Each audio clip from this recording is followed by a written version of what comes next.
పెళ్ళైన 4 రోజులకు హనీమూన్కి వెళ్ళినటువంటి భార్య వచ్చి భర్తను చంపేసిందని కూడా చూస్తా ఉన్నాం. అవును. భర్త మీద భార్యకు, భార్య మీద భర్తకి, వేరే అమ్మాయిలతో వేరే అబ్బాయి,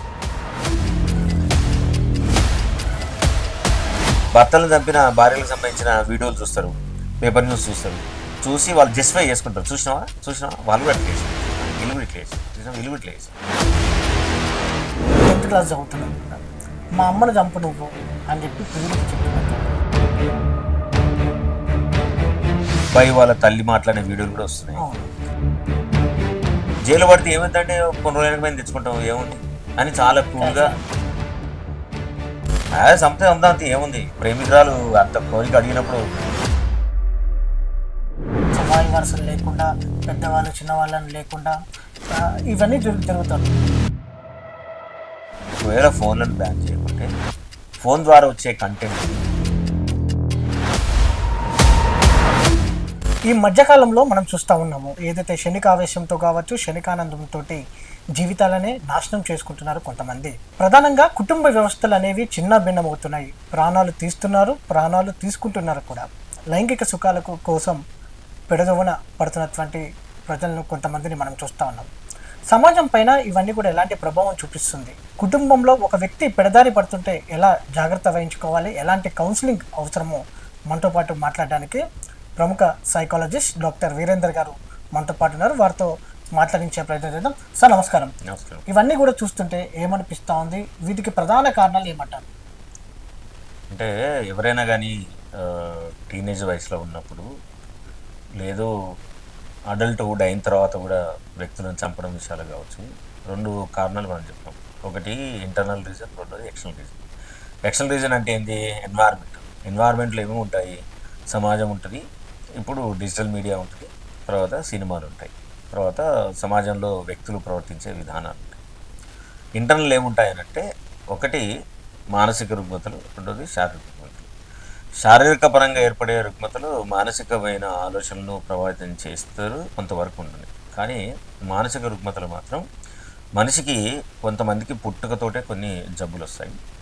పుట్టిన తర్వాత కొంతమంది వాళ్ళు పెరిగిన వాతావరణం, వాళ్ళు కనుక నిరంతరం ఒక వైలెంట్ వాతావరణంలో పెరిగినప్పుడు, ఒక అన్రూలీ బిహేవియర్ వాతావరణంలో ఉన్నప్పుడు, ఇంట్లో అమ్మ నాన్నల ప్రవర్తన చాలా డిస్ఫంక్షన్గా ఉన్నప్పుడు, పేరెంట్స్ యొక్క సపోర్ట్ కానీ, పేరెంట్స్ యొక్క కంట్రోల్ కానీ, పేరెంట్స్ యొక్క ఏమంటాం వాళ్ళ మానిటరింగ్ పిల్లల మీద ఎప్పుడైతే ఉండదో వాళ్ళందరూ కూడా సమాజంలో చాలా అన్రూలీ వ్యక్తులుగా ప్రవర్తిస్తూ ఉంటారు. మన సమాజంలో రౌడీ షీటర్లు కావచ్చు, ప్రతి చిన్న విషయానికి రోడ్ల మీద నిలబడి పోట్లాడే వాళ్ళు కావచ్చు, వీళ్ళందరూ కూడా ఇలాంటి వాతావరణంలో వచ్చి బయటకు వచ్చిన వాళ్ళు అలాంటి వాతావరణం ఉంటే తప్ప వాళ్ళకు రోజువారీ దినచర్య బాగుందని వాళ్ళకి అనిపించదు. సో ఈ పలు కారణాల వల్ల వ్యక్తులు ఎవరైనా సరే అట్లాంటి ఘాతుకాలకి, అట్లాంటి వైలెంట్ బిహేవియర్కి తెగబడతారు. సార్, కుటుంబ వ్యవస్థ చిన్న భిన్నం అవుతున్నటువంటి పరిస్థితి. కొద్ది రోజుల క్రితం మనం ఇతర రాష్ట్రాల్లో చూసాం, పెళ్ళైన 4 రోజులకు హనీమూన్కి వెళ్ళినటువంటి భార్య వచ్చి భర్తను చంపేసిందని కూడా చూస్తా ఉన్నాం. ఏంటంటారు దీనికి కారణాలు ఏమంటారు? ప్రధానంగా మీ అనాలిసిస్లో, మీరు అబ్జర్వేషన్స్లో చూసినటువంటి అంశాలు ఏమంటారు? అంటే పెళ్ళైన తర్వాత భార్యాభర్తలుగా మారిన తర్వాత భార్యలు భర్తలను చంపడం ఒక 10-15 ఏళ్ళ క్రితం చూస్తే కనుక ఎక్కువగా అమ్మాయిల మీద దాడులు జరిగేది, అమ్మాయిలను చంపేవాళ్ళు కూడా. కట్నాల కోసం ఈ 70s 90sలో అయితే ప్రతిరోజు ఏదో ఒక న్యూస్ ఉండేది. అది కట్నం కోసం అత్త కోడలు చంపేసిందని, కట్నం కోసం భర్త భార్యను చంపేసిందను, ఇట్లాంటి న్యూస్ వచ్చేది. ఇప్పుడు కొంచెం రివర్స్ అయిపోయి అది భర్తల హత్యలకు దారితీస్తుందని నాకు అనిపిస్తుంది. ఒక మేజర్గా ఏంటంటే ఇట్లా పెళ్లి చేసుకొని భర్తను చంపిన తర్వాత సమాజంలో అందరు మాట్లాడేది ఏంటంటే, అసలు ఎందుకు చంపుడు? పెళ్ళి వద్దంటే అయిపోతుంది కదా, పెళ్ళి లేదు విడాకులు ఉంది, విడాకులు కూడా తీసుకోవచ్చు, విడాకులు తీసుకునే అవకాశం ఉంది, పెళ్లి చేసుకునే ముందు తల్లిదండ్రులు అపోజ్ చేసి ఆ పెళ్లి చేసుకోకుండా ఉండే అవకాశం ఉంది. పెళ్లి చేసుకొని చంపి ఎవరిని ఉద్ధరిస్తున్నట్టు? ఆమె జీవితం బాగుంటుంది, పోనీ ఎవరి కోసమైతే చంపిరో వాళ్ళ జీవితం బాగుంటుంది, పోనీ తల్లిదండ్రుల జీవితం ఉంటుంది అంటే అది కూడా బాగుంటుంది.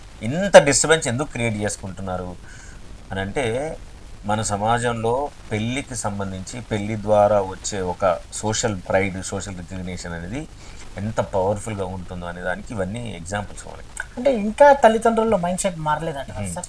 ఎందుకంటే ఈ మధ్యకాలంలో కుల వ్యవస్థ అనేది ఇప్పటి యువతరం అనేది మర్చిపోయినటువంటి పరిస్థితి మనకు కనిపిస్తూ ఉంది.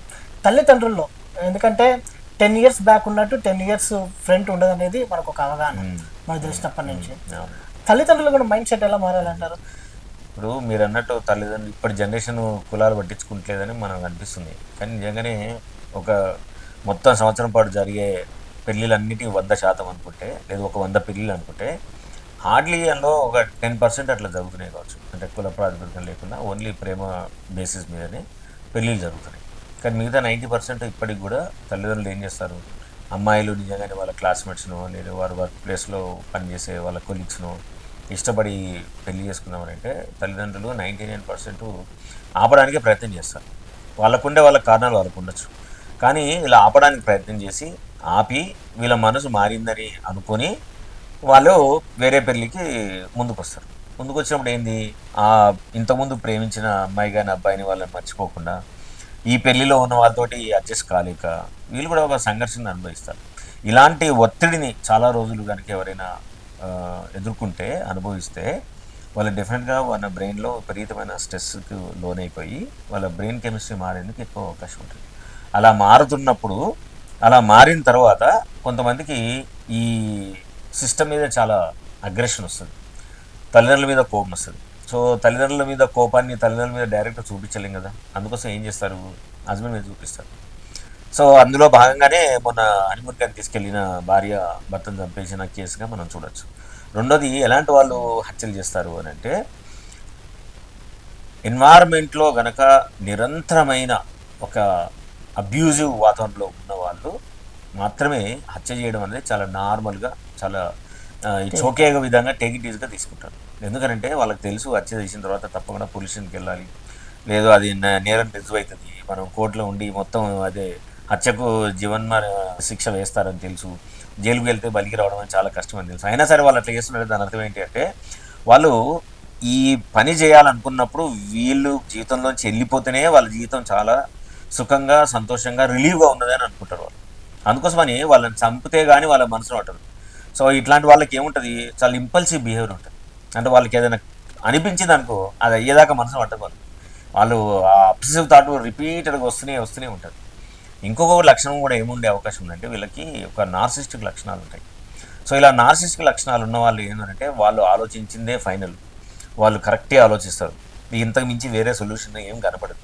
కాబట్టి వాళ్ళ ఆలోచన వచ్చిన తర్వాత వాళ్ళు చేసిన విశ్వాసాన్ని, నమ్మకాన్ని కూడా చాలా గ్రాండైజ్ లెవెల్లో ఆలోచించి వ్యక్తులను చంపడమే కరెక్ట్ నిర్ణయం అని అనుకుని ఈ విషయాన్ని వాళ్ళకి బాగా దగ్గర ఉన్న నచ్చిన వ్యక్తులకు చెప్తారు.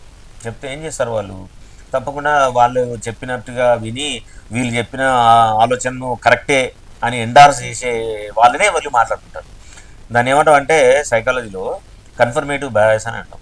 అంటే మనం అనుకున్న దాన్ని నమ్మి ఇది రైటే అని ఎవరిని అడిగితే చెప్తారో వాళ్ళనే అడుగుతారు, వాళ్ళ నుంచి ఫీడ్బ్యాక్ తీసుకుంటారు.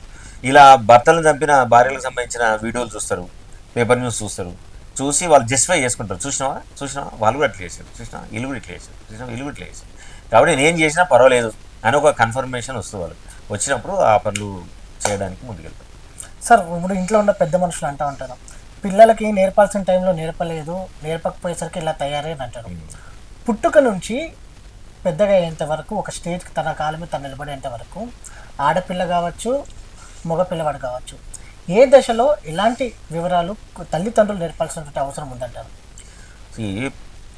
మన దేశంలో ప్రతి సెక్షన్లో ఉండే తల్లిదండ్రులు, అది లో మిడిల్ క్లాస్ కావచ్చు, బిలో మిడిల్ కావచ్చు, మిడిల్ క్లాస్ కావచ్చు, అప్పర్ మిడిల్ కావచ్చు, రిచ్ పీపుల్ కావచ్చు, ఎవరైనా సరే సాధ్యమైనంత వరకు పిల్లలు పుట్టిన తర్వాత బాధ్యతతోనే ఉండాలి, వాళ్ళను జాగ్రత్తగా చూసుకోవాలి అని జీవితం మొదలు పెడతారు.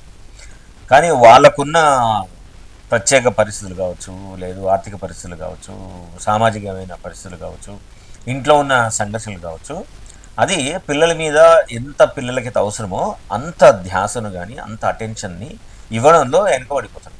ఆ వెనకబడిపోయినప్పుడు ఈ పిల్లలు ఎలాంటి వాతావరణానికి ఎక్స్పోజ్ అవుతున్నారు, ఎలాంటి ఇన్ఫర్మేషన్ వాళ్ళు మొబైల్లో చూస్తున్నారు, ఎలాంటి వ్యక్తులతో, ఎలాంటి తోటి వారితోటి వాళ్ళ సమవయస్కులతోటి వాళ్ళు కదులుతున్నారు, స్నేహం చేస్తున్నారు, ఇవి మాత్రం పిల్లల మీద విపరీతం ప్రభావం చూపించడానికి ఎక్కువ అవకాశం ఉంటుంది.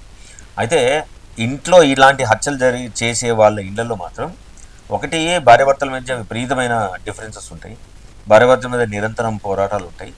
తర్వాత చుట్టుపక్కల వాతావరణం కూడా చాలా అబ్యూజివ్గా ఉంటుంది. పిల్లలు కూడా చిన్న వయసులో చాలా ట్రామాటిక్ ఎక్స్పీరియన్స్ని అనుభవించి చెంది ఉంటారు.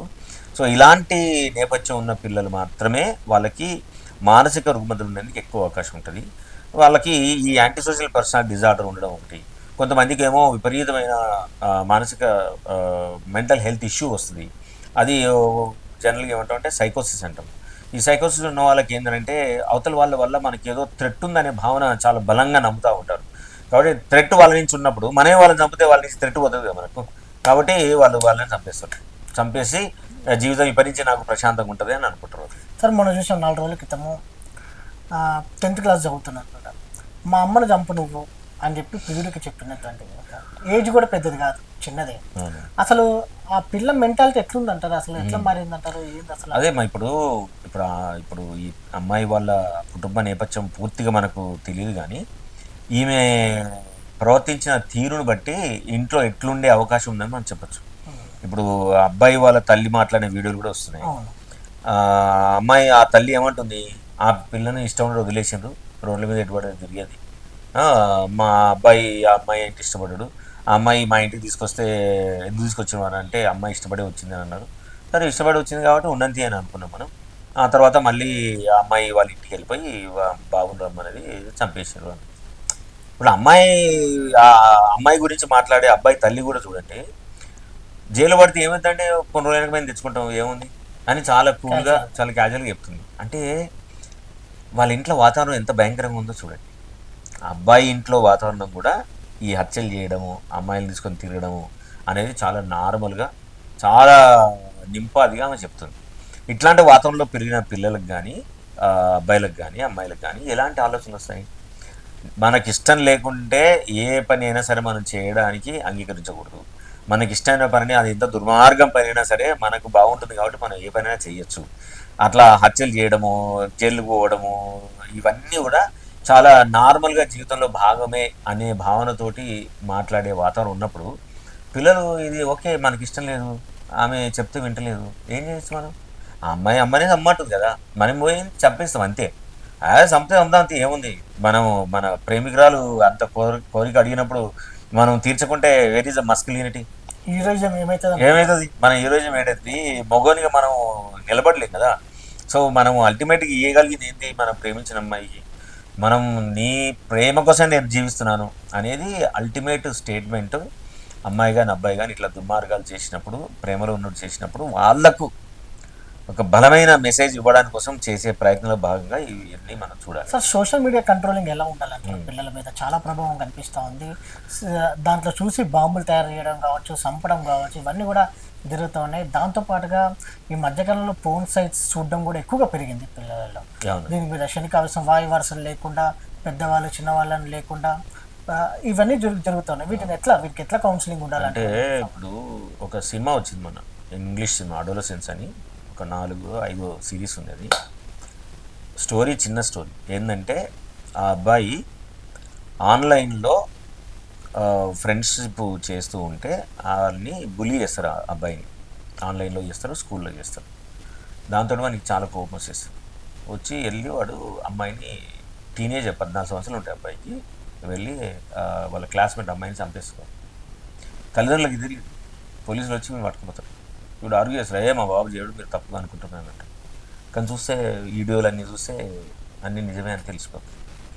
అంటే మన పిల్లలు ఆన్లైన్లో ఉండి మనం వీడియోలు చూస్తున్నాడా, వాడు క్రైమ్ చూస్తున్నాడా, ఎవరితో స్నేహం చేస్తున్నాడు, ఎలాంటి ఆలోచనలు అన్ని ప్రభావితం చేస్తున్నాయి అని ఏవి పట్టించుకోకుండా ఉన్నంతకాలం తల్లిదండ్రులకు డెఫినెట్గా అమ్మాయి కానీ అబ్బాయి కానీ ఏదో ఒక దుర్మార్గం పని చేయడానికి అవకాశం ఉంటుంది అనేది ఆ సినిమా చెప్పే ఉద్దేశం. ఈ సినిమా గురించి ప్రపంచంలో చాలా దేశాలు వాటి గురించి ఆలోచన మొదలుపెడుతున్నాయి. కొన్ని దేశాలు అయితే టీనేజ్ పిల్లలకి మొబైల్ ఫోన్ ఎక్కడ ఇవ్వకూడదు అనేది ఒక చట్టం కూడా తీసుకొచ్చింది.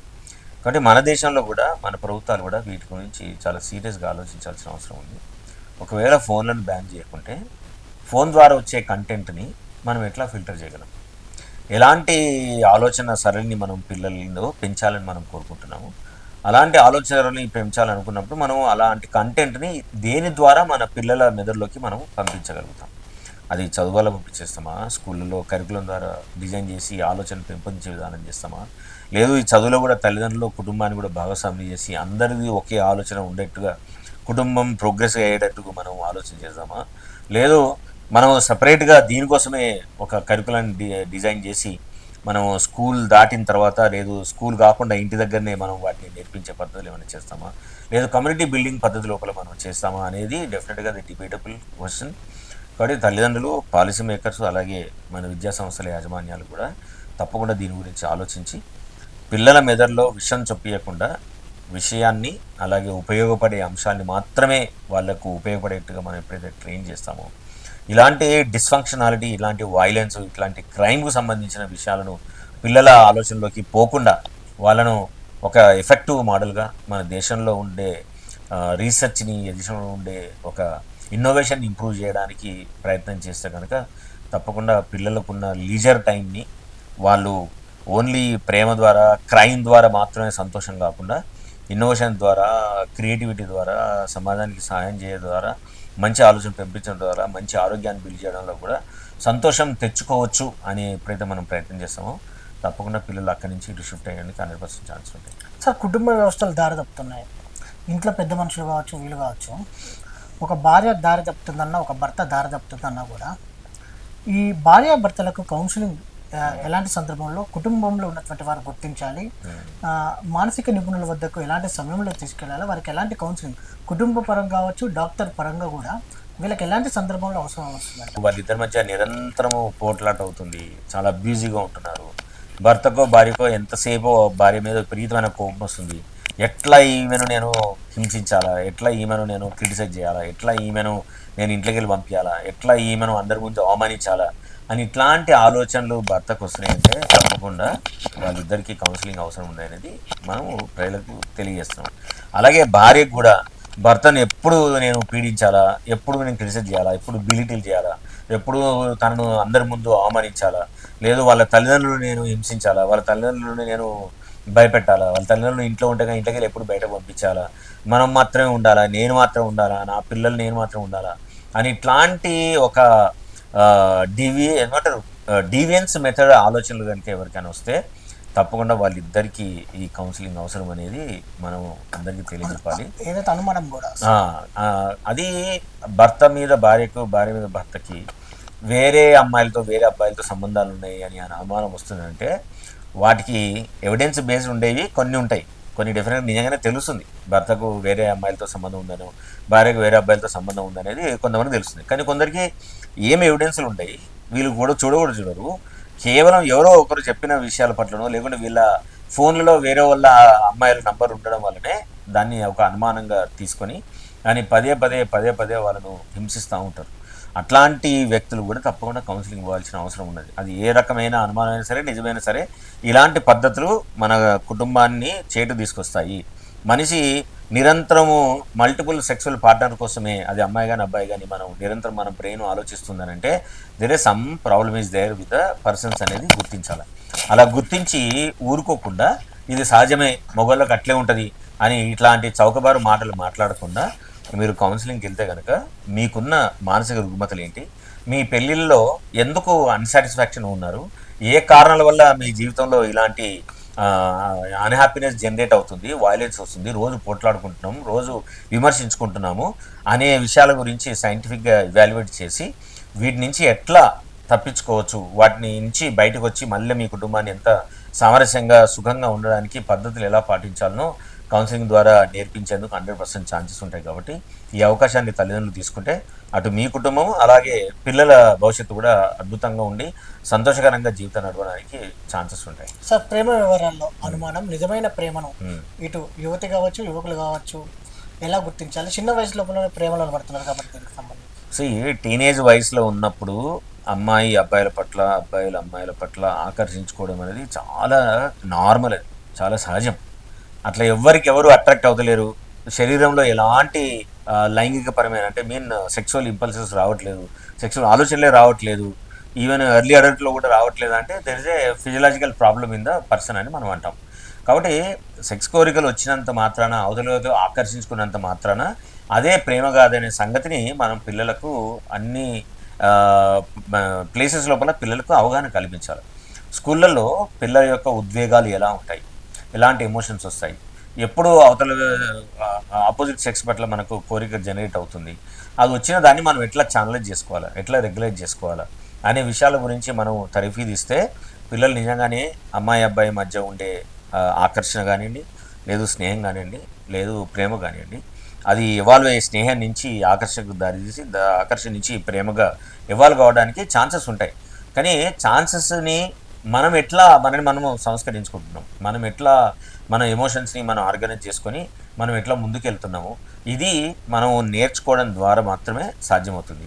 అటు తల్లిదండ్రులు కానివ్వండి, ఇటు స్కూళ్ళలో టీచర్లు కానివ్వండి, కాలేజీలో లెక్చరర్స్ కానివ్వండి, వీటికి సంబంధించిన ఒక అండర్స్టాండింగ్ అవేర్నెస్ని సైంటిఫిక్ పద్ధతుల ద్వారా చెప్పగలిగితే పిల్లల జీవితాలు తప్పకుండా ఇట్లా మధ్యలోనే అర్ధాంతరంగా హత్యలకు, ఆత్మహత్యలకు, లేదు వైలెన్స్కు దారి తీయకుండా వాళ్ళు అనుకున్న వ్యక్తుల పట్ల ప్రేమను చాలా రోజుల పాటు నిలబెట్టుకొని జీవితాన్ని ప్రొడక్టివ్గా, చాలా డెమోక్రటిక్గా, సేఫ్గా ఉంచుకోవడానికి అవకాశం ఉంటుంది.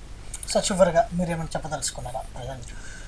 అమ్మాయిలు అబ్బాయిలు కానీ తల్లిదండ్రులు కానివ్వండి, మనం టీనేజ్లో వచ్చే ఆకర్షణని ప్రేమనే అని అనుకోకూడదు. మనం ఈ టీనేజ్లో ఉన్నప్పుడు మన శరీరం లోపల మీ అందరికీ తెలుసు హార్మోనల్ చేంజెస్ వస్తాయి. అన్నిటికంటే ముఖ్యంగా ఇప్పుడు ఈ వయసులో టీనేజ్లో ఉన్నప్పుడు మనకి బ్రెయిన్లో పిఎఫ్సి అని ఉంటుంది, ఏరియా ప్రీఫాంటల్ కార్టెక్స్ అంటారు. అది పుట్టి నుంచి 24-25 సంవత్సరాల వరకు కూడా అది కంప్లీట్ ఫామ్ కాదు. అంటే ఏంది, మన పర్సనాలిటీ కంప్లీట్గా ఫామ్ కాదు.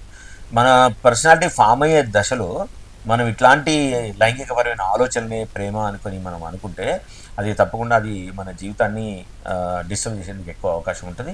మనం ఈ వయసులో ఉన్నప్పుడు మన బ్రెయిన్ ఈ పిఎఫ్సి అనేది మన సైంటిఫిక్గా, రేషనల్గా, ప్రాక్టికల్గా, వాస్తవికంగా నిర్ణయం తీసుకోవడానికి ఉపయోగపడే రీజన్ పిఎఫ్సి అంటాం. అది మొత్తానికి కంప్లీట్ కానప్పుడు మన నిర్ణయాలన్నీ కూడా ఉద్వేగపరితంగా, ఉద్వేగంతో మిళితమై మనం నిర్ణయం తీసుకుంటాం. మీ అందరికీ తెలుసు ఉద్వేగంతో తీసుకున్న నిర్ణయాలు ఎప్పుడు కూడా సత్ఫలితాన్ని ఇవ్వవు, అది నష్టాలనే తీసుకొస్తుంది. అదీగాక మీరు మీ పర్సనాలిటీ కంప్లీట్ ఫామ్ కానప్పుడు మీరు నడుస్తున్న క్రమంలోనే మీ ఆలోచనలు మిమ్మల్ని ఒక రేషనల్గా, ప్రాక్టికల్ హ్యూమన్ బీయింగ్గా మార్చే క్రమంలోనే మీతో ఏర్పరచుకున్న ఈ ఆపోజిట్ సెక్స్ రిలేషన్షిప్ అది మంచి జీవితం వైపు వెళ్తుందో లేదో తెలియదు. ఎందుకంటే అవతలి వ్యక్తి కూడా నీ జీవితంలో ఎలాంటి ఆలోచనలు ఉన్నాయో, ఎలాంటి ఆశయాలు ఉన్నాయో అవతలి వ్యక్తి కూడా అట్లాంటి ఆలోచన ఉండొచ్చు, ఆశయం ఉండకపోవచ్చు. వాళ్ళు పుట్టిన వాతావరణం, తర్వాత పెరుగుతున్న వాతావరణాలు కూడా వాళ్ళ ఆలోచన ప్రభావితం చేసి వాళ్ళు డిఫరెంట్గా వెళ్ళేందుకు ఎక్కువ అవకాశం ఉంటుంది. కాబట్టి ఈ ప్రేమలకు సంబంధించి ఏదైనా సరే ప్రేమలో వెళ్ళినాక 2 నెలలకు 6 నెలలకు వెంటనే జీవితాన్ని సరిపోయేంత పెళ్లి చేసుకుందామనే నిర్ణయం తీసుకోవడం వల్ల మీ జీవితాలు తప్పకుండా అది ఇబ్బందులు తీసుకురావడానికి అవకాశాలు ఉంటాయి అనేది ప్రపంచం మొత్తం కూడా కొన్ని వందల రీసెర్చ్ పేపర్స్ పబ్లిష్ అయి ఉన్నాయి. మీకు ఓపిక ఉంటే దయచేసి మీరు గూగుల్లోకి వెళ్ళి టీనేజ్ లవ్ అండ్ రీసెర్చ్ అని పెట్టండి. The most popular psychologist in the world ఆయన రీసెర్చ్ చేశారు, స్టెన్బర్గ్ అని ఉన్నాడు. ఆయన ప్రకారం 2 వ్యక్తులు ప్రేమలో ఉంటే ప్యాషన్, ఇంటిమసీ, కమిట్మెంట్ ఈ 3 లక్షణాలు ఇద్దరికి సమాన స్థాయిలో ఉంటే అప్పుడు వాళ్ళిద్దరూ ప్రేమలో ఉన్నట్టు లెక్క. కాబట్టి వీటికి సంబంధించిన ఒక అసెస్మెంట్ సైంటిఫిక్గా చేస్తే అప్పుడు మీ జీవితం బాగుంటుంది, అవతల వ్యక్తి జీవితం బాగుంటుంది, మీ కుటుంబ జీవితం కూడా బాగుంటుంది, ప్యారలల్గా మీ ప్రొఫెషనల్ లైఫ్ కూడా బాగుండి మీరు అనుకున్న తీరాలకు చేరడానికి అవకాశం ఉంటుంది. So before you commit to anybody please check this and then you go ahead. ఇది మొత్తం మీద ఉద్వేగపూరితంగా తీసుకునేటువంటి నిర్ణయాలు ఎప్పటికైనా సరే నష్టాన్ని చేకూరుస్తాయని కూడా చెప్తా ఉన్నారు. సమాజంలో అనేక సమస్యలకు పరిష్కారాలు, మార్గాలు ఉంటాయి. దారి తప్పుతున్న పిల్లలు కావచ్చు, కుటుంబ వ్యవస్థలకు సంబంధించినటువంటి భార్యాభర్తలకు కూడా సంబంధించి సరైన కౌన్సిలింగ్ ఇస్తే వారి జీవితాలు నిలబడే అవకాశం ఉంటుందని కూడా వైద్యులు సూచిస్తూ ఉన్నారు. వీడియో జర్నలిస్ట్ ప్రభాకర్తో వంశకృష్ణ, సమయం టీవీ, హైదరాబాద్.